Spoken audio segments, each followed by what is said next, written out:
All right, kia ora koutou. I'm Martin Kane and a facilitator from the combined Timaru and North and South Kāhui ako. And as a teacher and a parent, I've got again with me, thank you for coming along, Paula, to talk a little bit today about a parent toolkit and setting up a plan to it with our young people. So yeah, take it away, Paula. Let's explain what this plan is. Oh, kia ora, Martin. Thank you for having me back again for episode 2. So we started episode 1 and we talked about mainly just starting the conversation in a really positive way. So if you haven't done that yet, do that. And then your next step is, how do we really make a good plan for our whānau and family that fits our home? One of the big questions we always get is, where's the app? Where's the filtering? Where's the magic wand?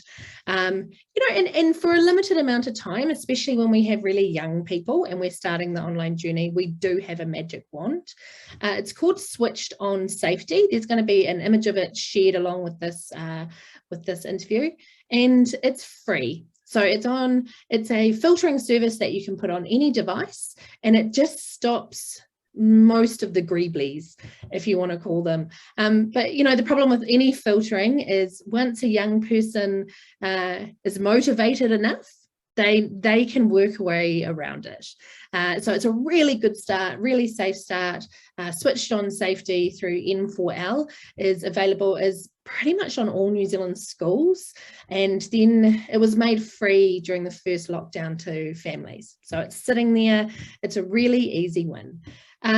But like I alluded to, we've got young people who they learn to discover, they learn to explore, they learn to risk take. And that's what we want them to do. That's the nature of being human. If you think of our tiny little peppies who discover they've got hands, the hands that can grab, the hands that can do, if our children weren't doing this, go back to our potato reference from the first episode. So you've got to think about all those beautiful qualities you've encouraged in your young people up until now and how they're going to play out online.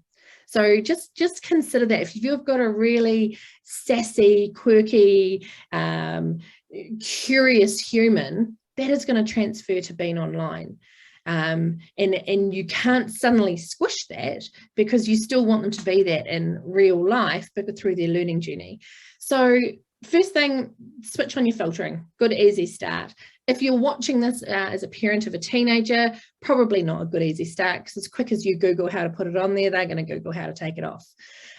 So let's say yes, filtering works for a certain amount of time. Then we've got to work through family values. So that's a big thing that we talk about. All families have values. All the schools that are associated with your cluster down there in Timaru have values.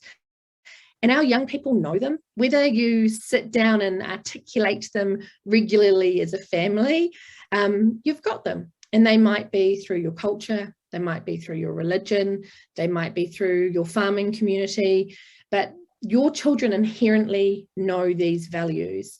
So sitting down as a family and going, okay, well, what are our values?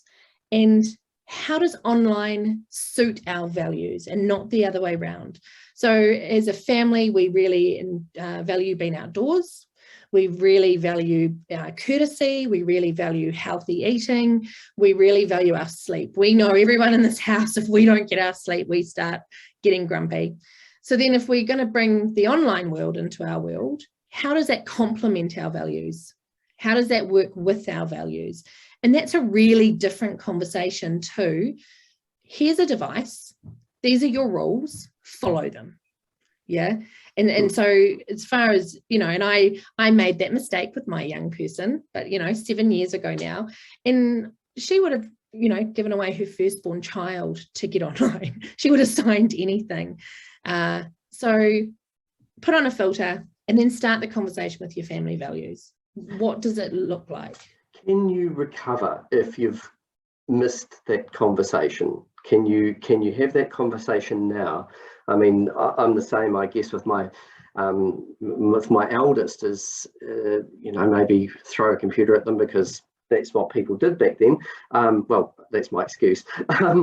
So can we recover now? Is it a conversation we can have afterwards?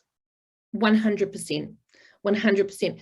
I think, one thing we know about young people and teenagers, they have a really strong sense of what's fair, and they're getting this really strong sense of themselves. And that has come about through your family values.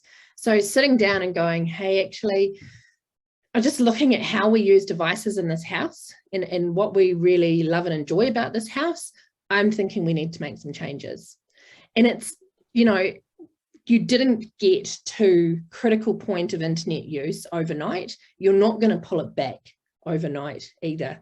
So it could just be hey, as an experiment, can we just have no phones in the room, past 9 o'clock on a Sunday night, just Sunday night, and then, you're going to feel better, so it's kind of like you don't just go straight to running a marathon, you start training. So yeah, absolutely, you can pull it back and get them to help you, get them to be part of the conversation. Take it away from that. You're spending too much time online, it's rotten your brain and it's wrong from you. To, for example, my husband and I, we too much time online. So we downloaded an app called Forest, and the longer you stay off your phone, you grow trees. Oh. Yeah. So we have a competition who can grow the biggest forest.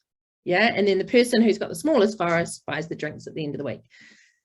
So there's actually a whole lot of well-being stuff online that can help you as well.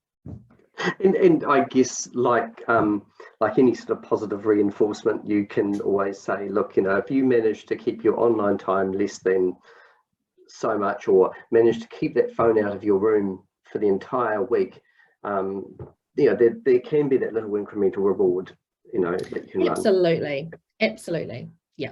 Lovely. So no, not too late. But if you are watching this with the luxury of having little people who have yet to start their online journey, we absolutely say delay it if you can. Delay the phones going into the bedrooms. I mean, I know for myself, I wish I probably had never started that habit. So the longer we can keep phones out of bedroom and devices out of bedroom, the better it is for our young people. In saying that, that's people have different household situations. So you might have a lot of people in your household, and the only place that person can be on a device doing their homework or spending some time is in their room. That's fine. But is there a time at night where it all just needs to go away? Is the door open? Are people checking in? It's that isolation that we want to avoid, because it can be very isolating online. So yeah, so starting a plan, which was your original question, is start with your family values. Yep. Go for gold, and make a plan. And this, again, we go back to that conversation. Your plan for your 5-year-old is going to look really different to a plan for a 6-year-old, to a 10-year-old. So what we really talk about is at the beginning of each school year, how does the internet look? Is our plan working for you? Is there anything you want more of? Is there anything we think you need less of? If a friend group changes, that can change what's happening online.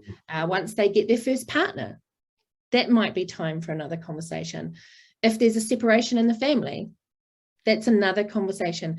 We're actually really good at having conversations, but sometimes we forget to stop and go, and what does that look like online? What does that look like for us? So making that plan, and my daughter really wanted an app. And so I said, well, I want you to go research the app. Tell me what the really good things are about the app. Why do you want it? What are some of the pitfalls and risks? And she made me a PowerPoint presentation.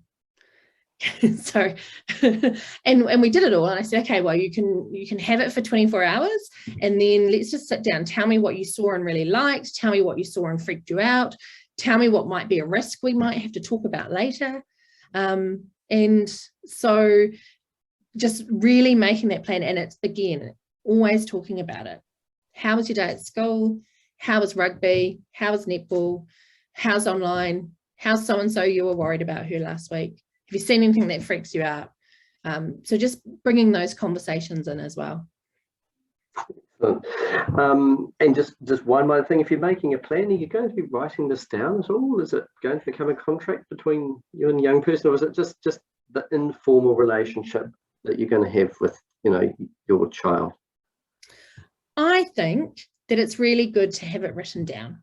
But again, it's how we write it down. And if you, there'll be a link in this to our family toolkit, which is in lots of different languages.